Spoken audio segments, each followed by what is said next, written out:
खुलुमबाय आं माइनाव बसुमतारी गिबियावनो बर' रादाब नायगिर नोंथांमोनखौ आंनि चेनेलाव बरायबाय लोगोसे गोजोन फुंबिलिनि गाहाम हामलायथि बावहरबाय नोंथांमोननि थाखाय लानानै फैबाय आं गोदान मोनसे रादाब नोंथांमोना भिडिअखौ अननानै जोबजासिम नायलांदो। दिनैनि गिबि खौराङाव दङ बाक्सा जिल्लानि सदर मसलपुराव एसटि दाबिनानै दुवाराय आदिबासि फरायसा आफाद सा जनगोष्ठी फरायसा आफाद असम सा मजदुर संघ साहा बागान प्राइमारि गौथुम उदालगुरि इउथ छात्र परिषद दुवाराय आसाम आदिबासि आइजो फरायसा आफादनि जथाय सोमावसारनाया मैया जानानै थाङो। फैगौ 17 नभेम्बराव नलबारियाव जायगायारि बन्द फोसावनाय जादों। जिल्ला कमिसनारआ बे बन्दखौ फोसाव बिलाइनि गेजेरजों मिथिहोदों। मख'नो गोनांदि फैगौ 16 नभेम्बराव कक्राझार दिमोलगावआव थानाय प्लेनेटरियामाव नेशनेल प्रेस डे खुंफुंनो साखाफारा जादों। तामुलपुर जिल्लायाव आसाम पन्चायत आरो गामियारि जौगाखां थिकादार मावफारियाफोरा गोख्रों सोमावसारदों। तामुलपुर जौगाखां खोन्दो आरो नाग्रिजुलि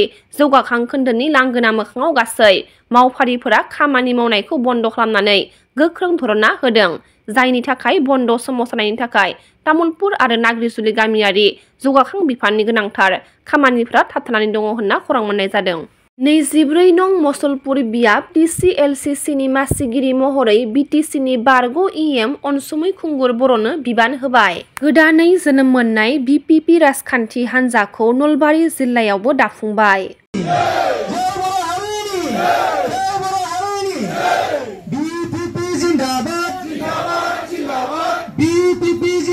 जायखिजाया दावगानाय बा जौगानाय खामानि मावनो गोनांब्ला राजखान्थि हान्जाखौ नांगौ। बिदिनो जों दा BKWCनि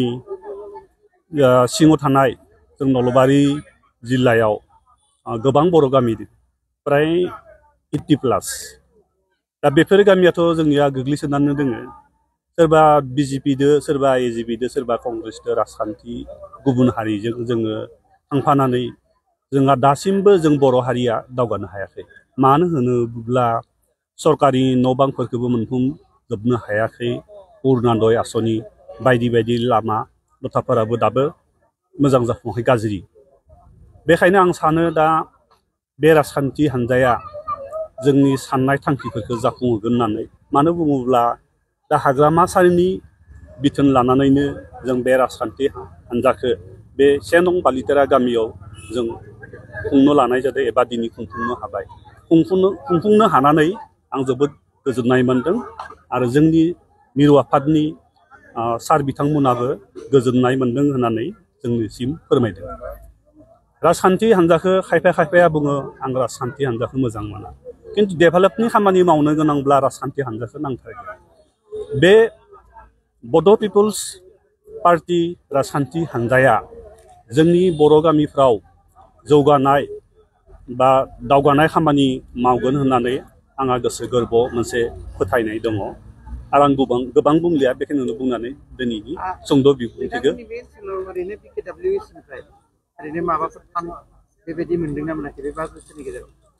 फाना ओरैनो जोंनि बे ओनसोलाव नाहेरिबारि ओनसोलाव 10 लाख मोनदों होननानै आं खोनादों। नाथाय 10 लाखनि मादाव 1 लाखनिबो खामानि जायाखै बेखौ आं खोनादों।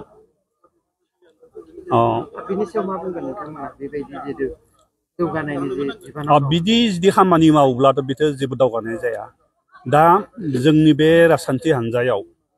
जोंहा मोनसे फोथायनाय दोङो आरो सेन्ट्रेल कमिटिया जोंखौ बा मिरु आफादा बा मिरु राजखान्थि आफादा जोंखौ बुंखादों। मिरु राजखान्थि आफादनि बे समायखिरा लानाय आफादाव आं खोनानो मोन्दों जे जोंहा मोनसे ओरैबायदि जागोन EM थायोब्लाबो माबा थायोब्लाबो डिस्ट्रिक्ट कमिटिनि बोसोन बा सुबुरुन मथैसो गासैबो खामानिया जालांगोन होननानै आं खोनानो मोन्दों। बा जोंहा बिदिनो जों खामानिखौ मावगोन होननानै जोंहा मोनसे रिजलिउसन लानाय दङ। आसामनि मोन 6 हारिनो ST होनाय बिथिंनि सायाव बड'लेण्ड जनजाति सुरक्षा मन्चनि दैदेनगिरि दावराव देख्रेब नार्जारिया माखासे बाथ्राखौ फोरमायथिदों। नोंथांमोनखौ बयखौबो बरायनाय जाबाय, इउटिउबारफोरखौ, आरो लोगोसे रायजो राजा बयखौ खुलुमनाय जाबाय। दा बे 6 जनगोष्ठीखौ जे ST होनायनि लाहार फाहार खालामदों माने आसाम सरकारा, दा बिनि सायाव रिएक्सन जादों आरो CC2 आन्दलन खालामदों। आन्दलन खालामनायखौ आं मोजां मोनदों खालामनांगौ आन्दलना जानांगौ आरो खुनु प्रकारै बे 6 जनगोष्ठीखौ एसटि होनो नाङा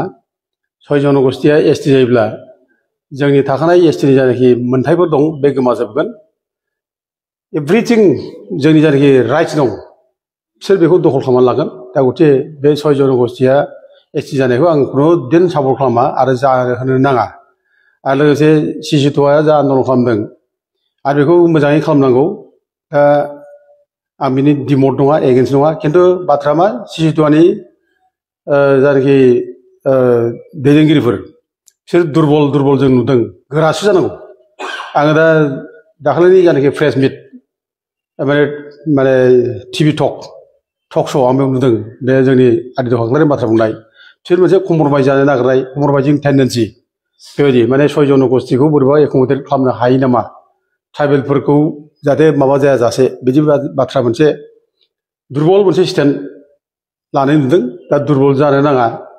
दा गोरा जानांगौ बिसोर माने एसटि जानो नाङा आरो बिसोर क्राइटेरिया गैया आरो क्राइटेरिया मिलिनि थाखाय बिसोर मोना आरो जों माने संबिधानाबो थोनना बिसोरखौ संबिधाननि 366 माने साबक्लज 25 आर्टिकेल बेयाव क्लियार बुंदों बिसोर आसामनि ट्राइब्स नङा बे 6 जनगोष्ठीया बे ट्राइब्स नङैखाय बिसोरो ट्राइबेल जानो हाया बे क्लियार खाथार आरो लोगोसे जायनाखि मोनबा क्राइटेरिया दंमोन बे मोनबा क्राइटेरिया फुलफिल जाया बे फुलफिल जायैनि थाखाय बिसोरो एसटि जानो हाया जेनेबा बे प्रिमिटिभ ट्रेड्स डिस्टिंक्टिभ कालचार ओमफ्राय साइनेस अफ कन्टेक्ट विथ आदार कमिउनिटिज एट लार्ज जिअग्राफिकेल आइसोलेसन बेकवार्डनेस बे मोनबाया फिसा गैया गथिखे जाथ्रा ओंखायनो जोङो बेखौनो जों माबानानै बे क्राइटेरियाफोरखौनो आरो कनस्टिटिउसन बाथ्राखौ लाबोनानै जों गोरा जानांगौ जोङो बिसोरनि एसटि जानो बिनायखौ जों खुनुदिन जोङो दुरबल माबाजों स्टेन्डजों जोङो माबा नाङा लाइ होनाय जायो बोहैथि दाननिनो अदेबानि नैबे नभेम्बरनि 25 खालाराव आसाम बिधानसभानि जथुम्मायाव बिनि थाखाय स्पेसियेलि बिल लाबोनो नागिरनाय जादों बा सावरायनो नागिरदों बे बेलायावहाय मा फोरमायगोन बेखौ साननो गोनां बे बोरै बिल लाबोनो जादों जिथु माने 6 जनगोष्ठीखौ एसटि खालामनायनि जायनाखि प्रप'जाल बे प्रप'जाला दिनै नङा बिराद फुराना आगोल समफ्रावबो गभर्नमेन्टफ्रा बिसोरनो माने एसटि जानांगौ होननानै प्रप'जाल हरदों केबिनेट डिसिसन लानानै हरदों दा एसेम्ब्लिनिफ्राय स्वयं स्पिकारानो बे समाव माने डिसिसन लानानै दिल्लीयाव माने हैदों बे समावबो जायाखै एसटि जायाखै बिसोरो 6 जनगोष्ठीया दिनैसिम 8 बार रेजेक्ट जाबाय एसटि जानो हाया होननानै दा दिनै जायनाखि प्रप'जाल लाबोनो नागिरदों बिसोर माबायदि प्रप'जाल लाबोदों जों नुवाखै माबायदि खालामनो नागिरदों खिन्थु बे जाया बिदि प्रप'जाल लाबोनो हाया जिहेतु माने 6 जनगोष्ठीखौ एसटि खालामनो हाया बिसोर क्राइटेरिया गैया होननानै माने माबायानो आरजेआनो बेखौ रिटार्न खालामबाय दा उदि आरो गोदानै माबे क्राइटेरियाखौ लानानै बिसोरो आसाम स्टेट एसेम्ब्लिया बोरैहाय माने प्रप'जाल हरनो नागिरदों बे साननो गोनां बाथ्रा दा उदि आं सानो बे जानाय नङा बे इलेक्सन मोनसे ड्रामा बादि आरोखि इलेक्सन ड्रामा बादि जागोन बियो जाया आरो बे जुदि बेखौ खालाममारोब्ला जोंनिल' बाथ्रा नङा दिनै अल इन्डिया दिनै 730टा ट्राइबेलफोर दङ बे 730टा ट्राइबेलफ्राबो दिनै मोदोमाव नांगोन बेखौ लानानै बोरै माने क्राइटेरिया गैयै जाथिफोरनो बोरै एसटि होनो नागिरदों बोरै बिसोरखौ माने खुनु संबिधाननि खुनु नियम नितिखौ बारना माने मानियाजासे बोरै एसटि होनो नागिरदों बे कुइसन जागोन दा गथिखे बे एथ' गोरलै बे जाया जों सानो दा थेवबो जों गोरलै लानोबो नाङा बे माने बिजेपि सरकारा जे माने मावनो हाया बेखौ जों गोरलै लानो नाङा जोंखौ डिस्टार्ब होगोन बिसोरो दा बिसोर हयथ' आं सानदों मोनसे 96आव जेरै माने राजबंसिफोरनो माने 6 मासनि थाखाय माबा लाबोदों अर्डिनेन्स लाबोदों प्रेसिडेन्टनिफ्राय दा हयथ' बिदिबो खालामनो हागौ नामा जों बेखौ साननांगौ आरोखि खिन्थु थाङै थुङै राजबंसिफोरा जेरै माने 6 मासनि उनाव माने पार्लियामेन्टआव बिल जाब्लासो लेफ्ट थांदों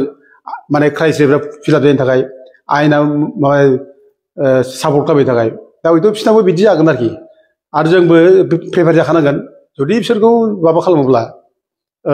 बेबायदि आयेन सिफायनानैबो जुदि माने प्रेसिडेन्टनि जायनाखि अर्डिनेन्स लाबोनानै एसटि होनो नागिरोब्ला बा आसाम एसेम्ब्लिनिफ्राय जुदि बेखौ माने बिल हरोब्ला जों बेखौ कर्टआव चेलेन्ज खालामनो थाखाय जोंबो रेडि जाखानांगोन आरो जों बड'लेण्ड जनजाति सुरक्षा मन्चनिफ्राय बेखौनो फोरमायनाय जायो जों एखेबारे बिराद रेडि जों बेनि थाखायबो जों सिंजों सिं बेखौ लानानै जों सावरायगासिनो दङ फैसा थाखा नांगौ जों बेखौ बुथुमनानै जों प्रिपेयार जादों